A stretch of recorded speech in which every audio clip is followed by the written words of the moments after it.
Oke, ini mempertanyakan kesimpulan juga ya. Berarti kita harus baca dulu keseluruhan teksnya. Kita mulai dari paragraf pertama. Urbanisasi yang terjadi di berbagai kota besar di Indonesia menciptakan dinamika sosial dan ekonomi yang kompleks. Pertumbuhan penduduk yang pesat di wilayah perkotaan memicu meningkatnya kebutuhan akan perumahan, transportasi, dan juga lapangan pekerjaan. Namun, nah di sini ada pertentangan nih. Biasanya ini menjadi ide pokoknya yang menjadi topik utama untuk dibahas di paragraf 2 dan paragraf 3. Namun, lonjakan populasi ini seringkali tidak diimbangi dengan ketersediaan infrastruktur yang memadai, sehingga muncul berbagai masalah seperti kemacetan, kawasan kumuh, dan polusi udara. Tanpa perencanaan tata kota yang matang, urbanisasi justru dapat menurunkan kualitas hidup masyarakat kota ya. Nah, oke, berarti ini ngebahas tentang fenomena utamanya atau masalah utamanya mengenai urbanisasi ini, dampak negatifnya gitu ya. Kalau misalnya tidak diimbangi ya dengan ketersediaan infrastruktur memadai dan lain sebagainya. Oke, yang paragraf 2-nya di sisi lain urbanisasi juga membawa potensi ekonomi yang besar.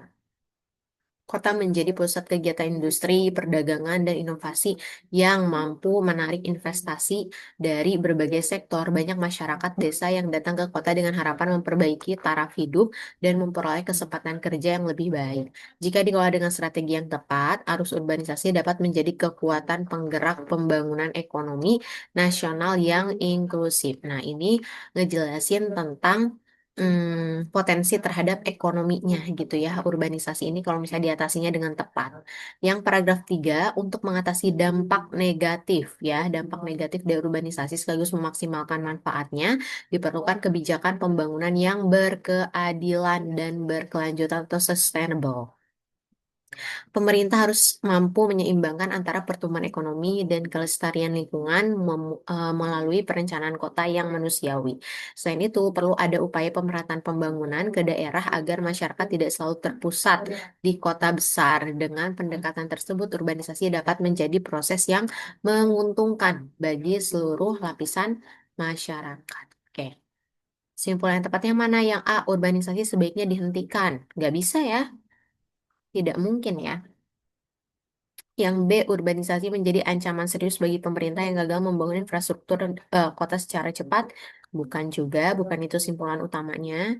Yang C, urbanisasi membawa dampak negatif yang tidak dapat diatasi meskipun dengan kebijakan pemerintah. Bukan juga ya. Justru dengan kebijakan yang tepat bisa diatasi permasalahan-permasalahan pada urbanisasi ini. Yang D, urbanisasi dapat menjadi kekuatan pembangunan jika dikelola dengan kebijakan yang adil, berkelanjutan, dan berpihak pada masyarakat. Betul sekali ya.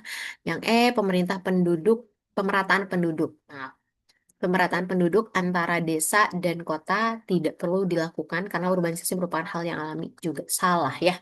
Jadi yang betul adalah yang opsi D. Oke, sampai bertemu di pembahasan selanjutnya.